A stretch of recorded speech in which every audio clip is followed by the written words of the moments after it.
Shrimati Mahua Moitra. Thank you. Honorable Speaker, sir, my esteemed colleagues in the 18th Lok Sabha, I stand here on behalf of my party. Mr. Prime Minister, Honorable Prime Minister, I would really request you, since you've been here for the better half of 1 hour, ये भी सुनते हुए जाइए sir, डरिए मत sir, डरिए मत, 2 बार आ गए sir. You came to my area twice during the campaign, sir. आज तो सुन के जाइए sir. Never mind, my bad luck. Honorable Speaker, sir, Rahul, said, Honorable Speaker, sir, my esteemed colleagues in this newly constituted 18th Lok Sabha, I stand here on behalf of my party, the All India Trinamool Congress. कोई बात नहीं, वो मेरे LOP है, वो already मुझे सुन चुके हैं, वो मेरे LOP है.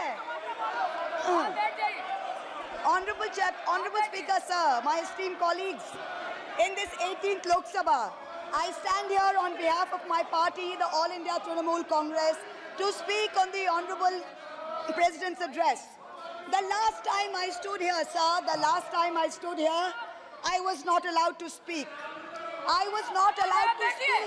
आप लोगों ने अरे let me finish. Dimple, let me finish. Guys, ignore.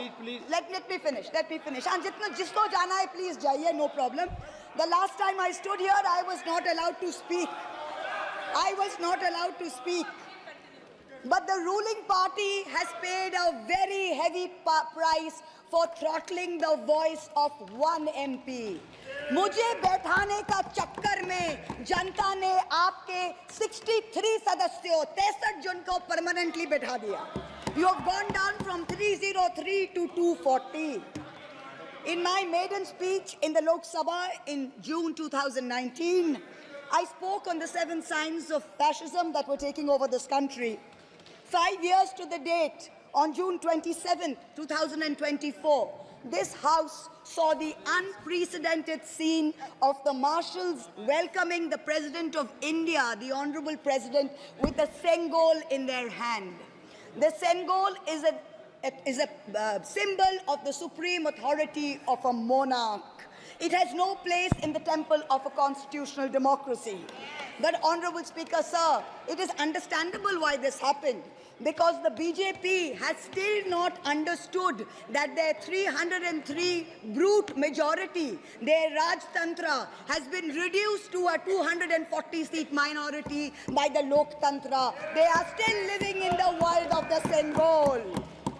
This sudden changed reality, this new reality, is yet to sink in for the treasury benches, and especially for the speech writers of the Honorable President's address. The speech that the Honorable President read out, she said, the people of India have elected a stable government with a clear majority. Please do not embarrass the office of the President by using poorly edited cut and paste versions of old speeches. This is not a stable government. It depends on multiple allies with a history of U-turns. It has not got a simple majority. The BJP is 32 short of 272. It is going to be a very hard landing for the treasury benches, as was obvious today. This time, there are 234 warriors this time, firmly united, and we have walked through fire to walk through these doors, so you will not be able to shut us up this time the way you did last time. There are numerous statements in the Honorable President's address that defy even a tenuous link to truth and to reality. Like in my 2019 maiden speech when I spoke in 7 signs, today I have picked out 6 themes from the Honorable President's address, and I will analyze how each of them is an exercise in fallacy and exercise in untruth. The address covers many issues, but I have chosen 6 themes. The first theme, the Northeast. The Honorable President's address says that the government has increased allocation for the Northeast by 4 times, has worked for increased and lasting peace in the area. Now, I have one question. Why is the word Manipur nowhere in the speech?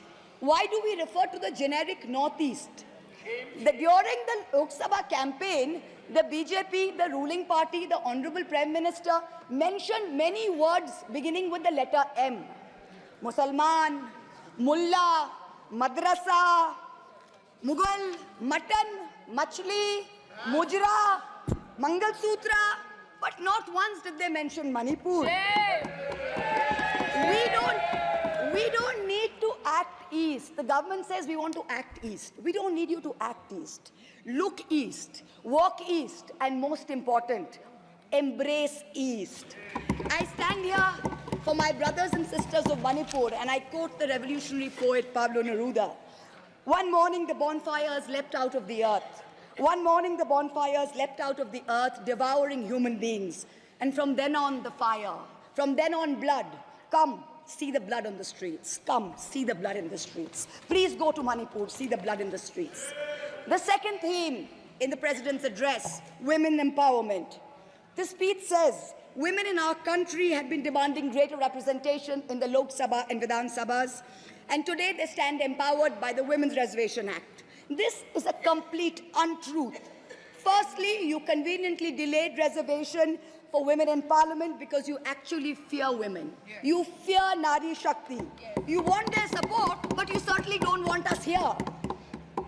The 17th Lok Sabha had 78 women, 14.3%. The 18th Lok Sabha, this Lok Sabha has only 74 women. Shit. 4 women less than last time, only 13.6%. The ruling party, the BJP, had called a special session to bring in the Women's Reservation Bill. They have got a shameful 30 women MPs out of 240, only 12.5%. It is only Mamata Banerjee's Trinamool Congress that in 2019 had 37%, and even this time has got 38%. The President's address talks of a comprehensive campaign by the government to enrich and make 3 crore women Lakhpati Didis. All that we have seen so far is a far more comprehensive campaign to make 1 Arabpati Dada. I'm sure I don't need to take his name in this house. I'm sure we all know who we are talking about. The third theme, Kashmir. The address mentions that after decades of shutdowns and strikes, the Kashmir Valley has voted in an atmosphere of stability and security. But if abrogating Section 370 was such a good idea, why did the ruling party, the BJP, not even dare to put up candidates in the 3 valley seats of Anantnag, Baramulla and Srinagar? If 370 was such a big deal and you were going to campaign on the basis of 370, you did not even dare to fight the seats. The Kashmir Valley has voted in MPs who were against your 2019 decision. You downgraded Ladakh into a union territory. You told them it was a temporary move. Today, 5 years later, the Ladakhis are still waiting. They have not got back their statehood. You have not given them a legislature. You have not included them in the 6th schedule. You have not given their demand of 2 separate seats of Leh and Kargil. As a result, in the current Lok Sabha, the Ladakhis have relegated you to 3rd position in the Lok Sabha. You lost it. The fourth theme in the Honorable President's address, the Election Commission of India. The speech expresses gratitude to the ECI for conducting the largest election in the world. With all humility, with no intent to denigrate the office of what used to be the august constitutional body of this land, let us as members of this opposition put on record that we won in spite of the EC, not because of it. The commissioners chosen by a government-dominated panel in willful disobedience of the Supreme Court turned a deaf ear to the most egregious violations of the Model Code of Conduct by the ruling party, by the Honorable Prime Minister with his hate-filled speeches and his divisive religion-based rhetoric. This country has been ashamed and disgusted by the language used against minorities during this campaign. This election will go down in history where an eager and compliant election commission turned a blind eye and a deaf ear against the excesses of the ruling party when the MCC was in effect. Opposition leaders were arrested, Party accounts were frozen. ED and CBI even came into our election offices with impunity. Ultimately, the voters took charge and they said, "Bahut ho gaya. Enough is enough." The fifth theme, and here I have to commend the speechwriter's very dark, almost macabre sense of humor. The Indian Railways, aviation and infrastructure. The address says that work on the Ahmedabad-Mumbai bullet train is going on at a fast pace, and Indian Railways is doing feasibility studies for bullet train corridors in the north, in the south, in the east of India. Now I'm going to ask the government a question. Why are you, Honorable Chairperson? Is this a cruel joke? You are sanctioning 1,08,000 crores, 1,08,000 crores for one single Mumbai-Ahmedabad bullet train. A basic high-speed rail network costs 200 crores per kilometer. The Indian Railways is touting the Kavach anti-collision system. It's an automatic train protection system as the cheapest in the world, says 50 lakhs per kilometer is the cost. The total rail tracks in India is roughly about 126,000 kilometers. So the cost of covering all of India with Kavach is going to be 63,000 crores. All of India's Kavach costs 63,000, and one single Ahmedabad-Mumbai bullet train costs 1,08,000. Please look at the numbers. Last June in Balasore, 3 trains collided, 296 people died. The ministry said Kavach was not operational on that route. Last week, Kanchenjunga Express collided with a goods train in New Jalpaiguri. 10 people died. Again, the ministry said Kavach is not operational on the route. The Economic Times had a survey which said at the current level of funding, it will take 50 years for all of India to be covered under Kavach. And you're telling us about bullet trains. And please don't start shouting about what it was during Nehru's time. We don't know and we don't care. False equivalences cannot take the place of real body bags. The address mentions about how India is apparently the third largest domestic aviation hub of the world. In truth, India's airports have become domestic hazard hubs. First in Jabalpur, then in Delhi, then in Rajkot. Newly constructed airports have canopies falling down, killing people. The newly constructed Rampath in Ayodhya has had 3 cave-ins in the last week. The Pragati Maidan tunnel is flooded. The Atal Setu has developed cracks. The Ram temple's roof is leaking. This is exactly what happens when infrastructure is poorly planned and rushed in order for photo opportunities by the supreme leaders. The sixth theme, competitive cooperative federalism. Honorable Chairperson, sir, the last decade saw the most brutal government-sponsored throttling of cooperative federalism that this country has ever seen. I speak for my own state of West Bengal. The centre has withheld 7,000 crores in Manrega funds. 17 lakh households have been deprived for work already done. It has held back 8,200 crores under the rural housing scheme, over 11 lakh houses sanctioned but not paid. Another 1,000 crores has been held back in pension and PMGSY. A total of 16,000 crores. When we went to meet the Rural Development Minister, we were dragged out by the Delhi police and bundled into prison vans. Last week, as a delegation, we went to meet with Atishi of the AAP, who was on hunger strike. Look at what is happening in the AAP government in Delhi today. The Aam Aadmi is in power in Delhi. There was a 1994 water sharing agreement which mandated Haryana to release 613 million gallons of water per day to Delhi. Haryana is run by the BJP government, and they have reneged on this agreement. They are releasing 100 million gallons less per day, as a result of which 28 lakh people in Delhi are having to go without water per day.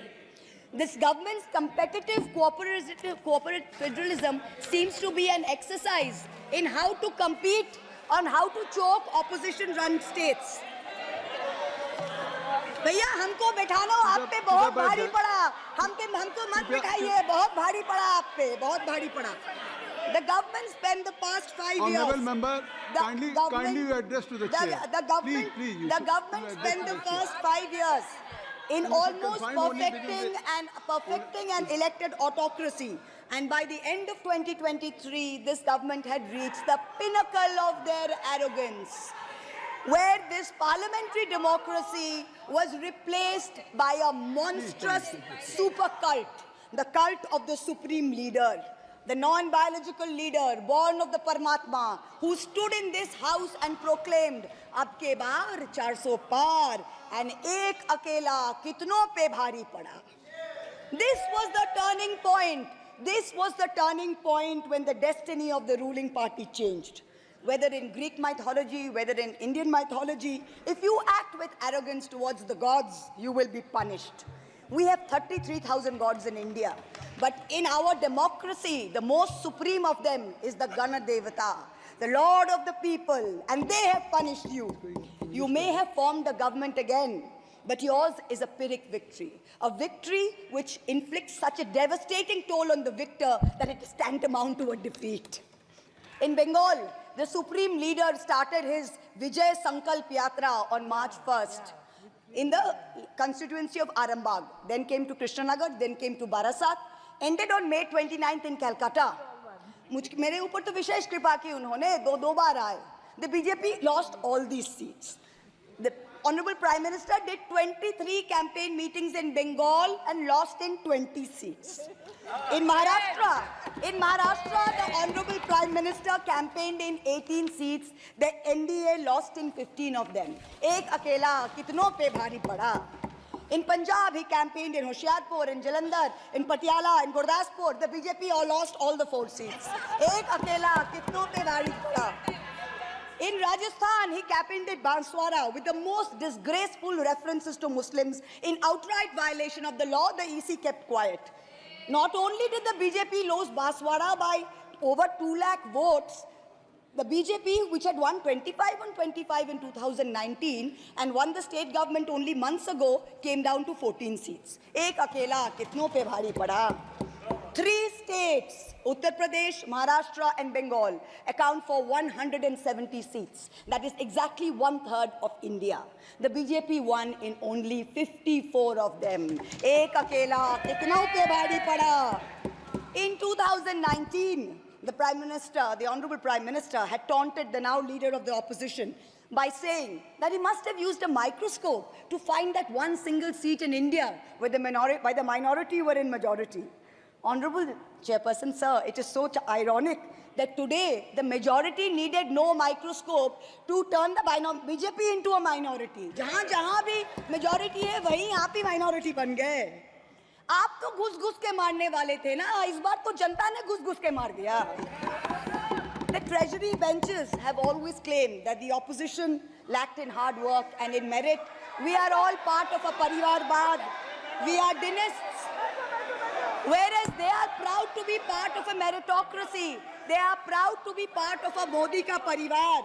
How ironic is it today that 20 ministers in the union cabinet are dynasts? How ironic is it that the Honorable Prime Minister has to take to social media himself to tell people that no, it is not Modi ka parivar, it is NDA, the Nitish Naidu Dependent Alliance.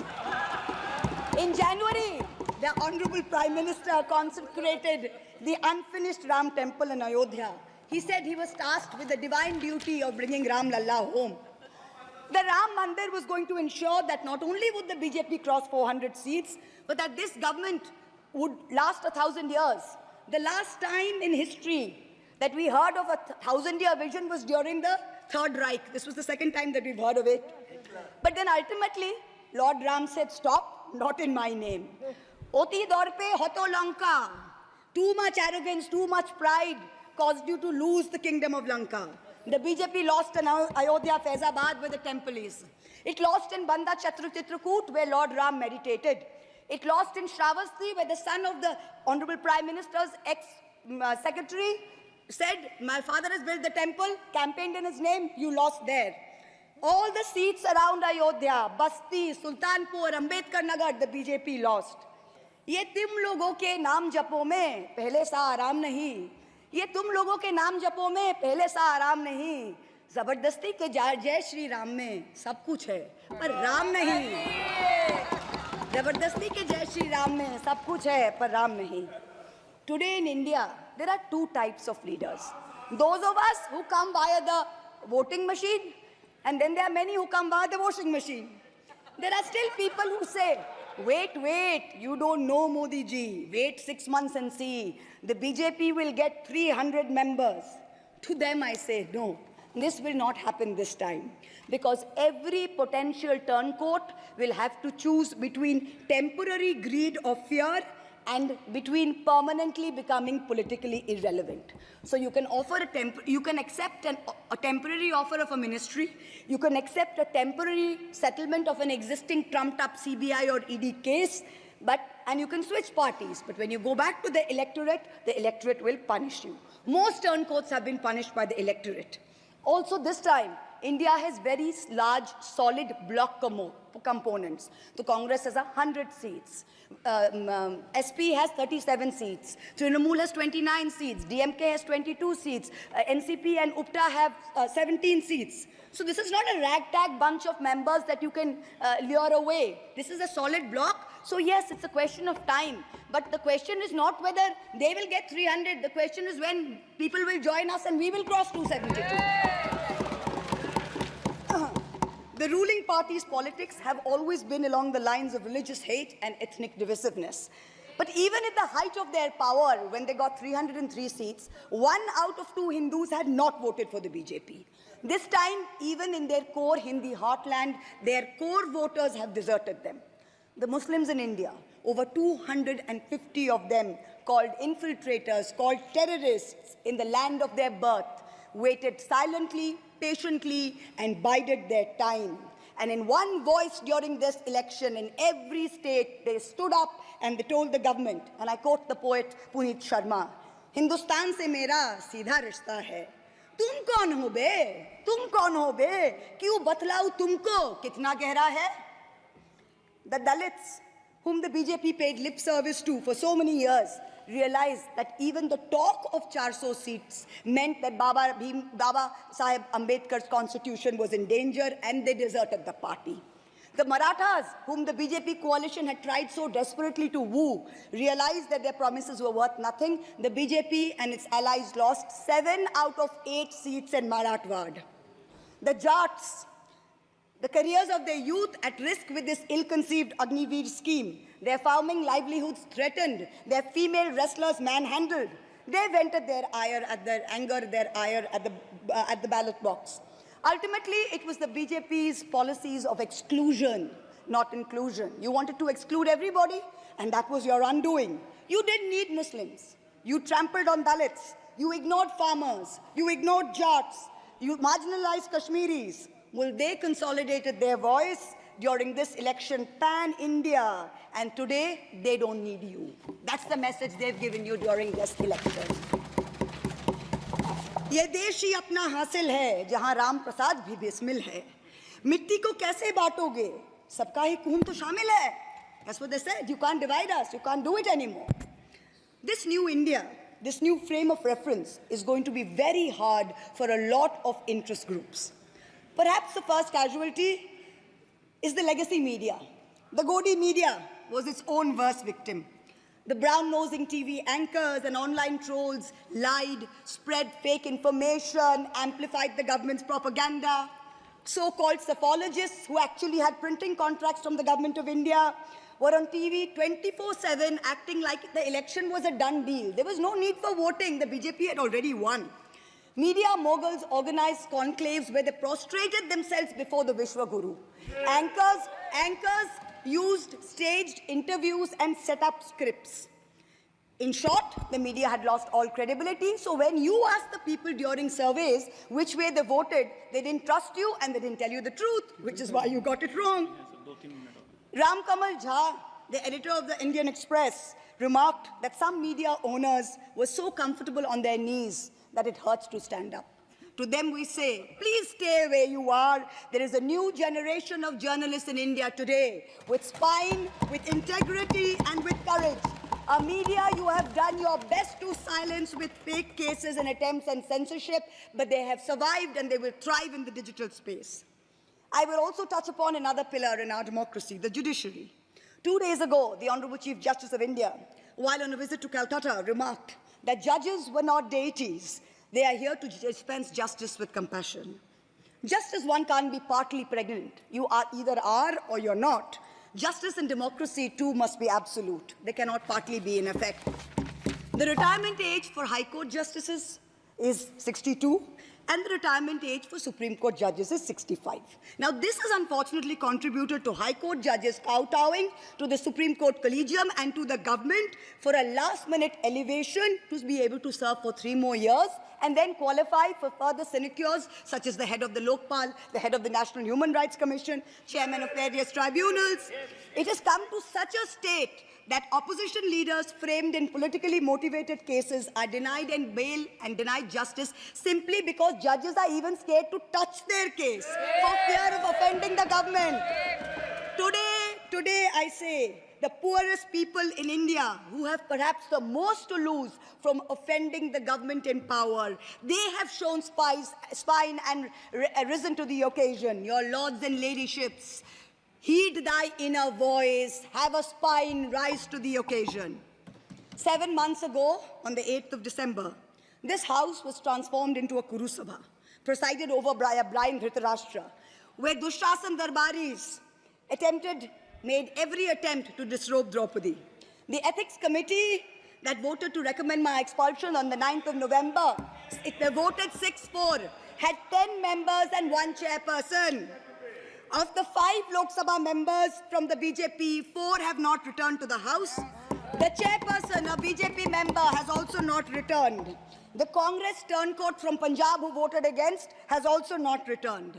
The BJP lady MP from Maharashtra who started the debate in the House on behalf of the BJP has also lost. Much like Lord Krishna protected Draupadi, the people of Krishnanagar have protected me.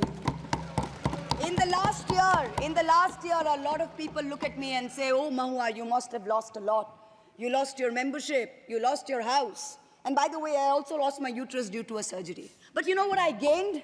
I gained what Rahulji said, the freedom from fear. I do not fear you. I will see the end of you. We will see the end of you. Your ED, your CBI, your income tax, your trolls, your media, your bought-out judges, nobody can scare us. The people of India are patient. They will wait patiently for this government to fall. And I hope that whoever writes the next speech for the Honorable President of India will give her the respect and the honor due by not filling it with falsity. This government has dishonored the office of the President by giving her a script that is full of lies. We wait, and the people of India wait, for the restoration of her honor and for the honor of her august office. It is in this hope that I bow my head to the holiest of our books in its 75th year of adoption. Hail the Constitution, Joy Sangvidhan. Thank you.